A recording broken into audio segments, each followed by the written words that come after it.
भोले बाबा ने कहा कि घर में बैठ करके हम राम राम करेंगे, कोई नहीं आएगा मेरे यहाँ। तो प्रेमी सज्जनों, सती को यह बात, सती कहते हैं भोले बाबा से कि बुरा ना मानो तो कहो। भोले बाबा कहते बोलो, कहते कन्या को मायके जाने में कितना सुख मिलता है। जानिए, कन्या को मायके जाने में कितना सुख मिलता है, इसका आपको ज्ञान नहीं है। यदि आप कन्या बन जाए और आपका विवाह हो जाए तभी आपको मालूम होगा कि कन्या को मायके जाने में कितना आनंद मिलता है। आपको आना ही पड़ेगा। बोले बाबा, देवी जगत में भटकने से शांति नहीं मिलती, एक जगह बैठकर प्रभु को खुश करो। सती ने नहीं माने, कहते आपको नहीं जाना है तो मत जाओ, हम तो जाएंगे, हम तो जाएंगे। फिर सजनों, भोले बाबा कहते ठीक है जाओ। सुखदेव जी महाराज वर्णन करते हैं, राजा परीक्षित से कहते हैं कि राजन शिवगण आ गए। वहां उन्होंने कहा कि माँ तुम चलकर पैदल जाओ, यह ठीक नहीं है। सती नंदी के सर पर सवार हो गई। भोले बाबा ने सती के सारी आदि चीजें जितने भी थे एक गठरी में बांध कर दे दी। यह शिव और सती का अंतिम मिलन था। भोले बाबा ने सोचा सती की कोई चीज यहाँ रहेगी तो मेरे भगवान के भजन में विक्षेप बाधा करेगी, मन में विकार उत्पन्न हो, ऐसा कोई चित्र घर में नहीं रखना चाहिए। यह चित्र मन में आएगा तो भगवान के भजन में विघ्न करेगा। सती ने कहा कि स्वामी इन सब चीजों की क्या जरूरत है। भोले बाबा ने कहा कि देवी तुमको जरूरत पड़ेगी, यह सब साथ ले जाओ। सती को बहुत जल्दी जाना था मायके, बहुत जल्दी जाना था, इसलिए रास्ते का वर्णन नहीं दिया गया है। सती डायरेक्ट कहाँ पहुंचती है, जगमंडप में पधारती है। वह शंकर भगवान की अर्धांगनी है सती। सारा जगत उनका सम्मान करता है, ऋषि मुनि भी उनका सम्मान करते हैं। मगर सती को इससे संतोष नहीं हुआ। आदि शक्ति जगदम्बा ने दक्ष प्रजापति को प्रणाम किया, अपने पिता को प्रणाम किया। सती को देखकर दक्ष प्रजापति क्रोधित हो गया और कहा कि यह गरबा इधर क्यों आई है, यह गरबा इधर क्यों आई है। और यह कह करके उसने अपना मुंह फेर लिया, मुंह घुमा लिया उधर। प्रेमी सज्जनों, दक्ष दक्ष नहीं अदक्ष है। शिव महिमा श्लोक में लिखा है, कहते क्या, क्रिया दक्षो दक्षः क्रतुपतिर्यस्तन भृताम ऋषिर्नामस्तिजं शरणद सदस्या सूर्यगणाः क्रतुभेदक्षतः क्रतो फल विधान स्थितिनो ध्रुवं कर्तो श्रद्धा विस्माम देचाराय ही मखा। श्रीधर स्वामी ने कहा है, क्रिया दक्षा अपि अदक्षा मूर्खा। दक्षा क्रिया दक्ष नहीं, अपितु क्रिया अदक्ष था। प्रेमी सज्जनों, सती सोचती है कि मेरे पिता मेरे सामने देखते नहीं हैं, मेरी अब यहाँ रहने की इच्छा नहीं है, मैं घर जाऊंगी। भोले बाबा उदार है, वे मुझे स्वीकार अवश्य करेंगे।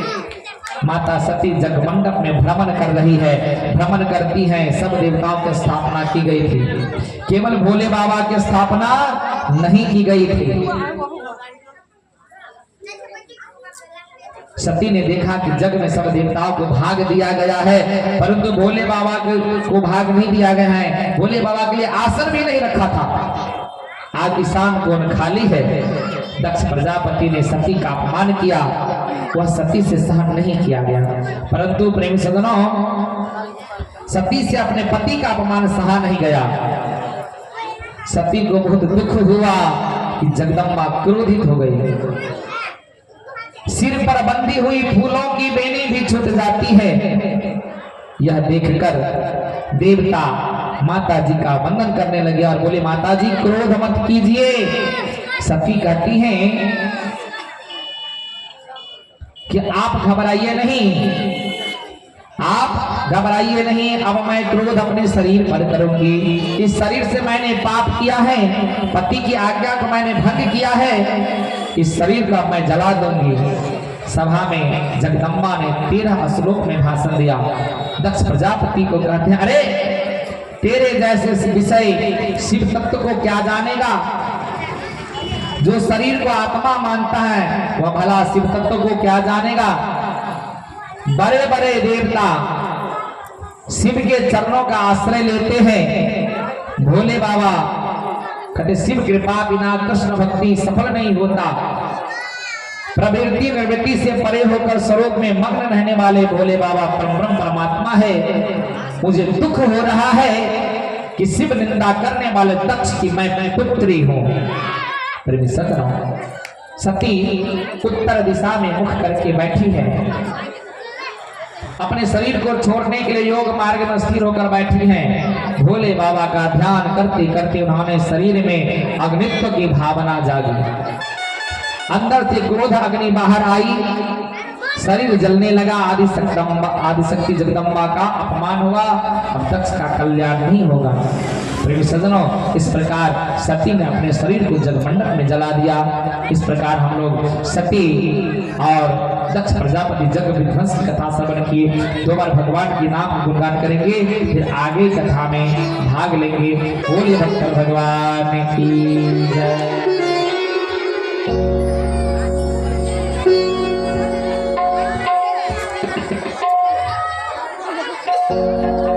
मेरे रमन बिहारी लाल बिहारी सूरत पे बलिहारी। मेरे रमन बिहारी लाल बिहारी सूरत पे बलिहारी। तेरा सुंदर रूप सलोना चितवन में जादू टोना। तेरा सुंदर रूप सलोना चितवन में जादू टोना। जादूगर सरदार बिहारी सूरत पे बलिहारी। मेरे रमन बिहारी बिहारी सूरत पे बलिहारी।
सज्जनों, अब हम लोग आजामिल की कथा को श्रवण करेंगे। उसके बाद हिरण्यकश्यप की कथा श्रवण करेंगे, फिर वामन भगवान की कथा श्रवण करेंगे। दृष्टांत के बिना सिद्धांत को विग्रह नहीं हो पाता। अतः इस सिद्धांत को समझाने के लिए अजामिल का दृष्टांत दिया गया है।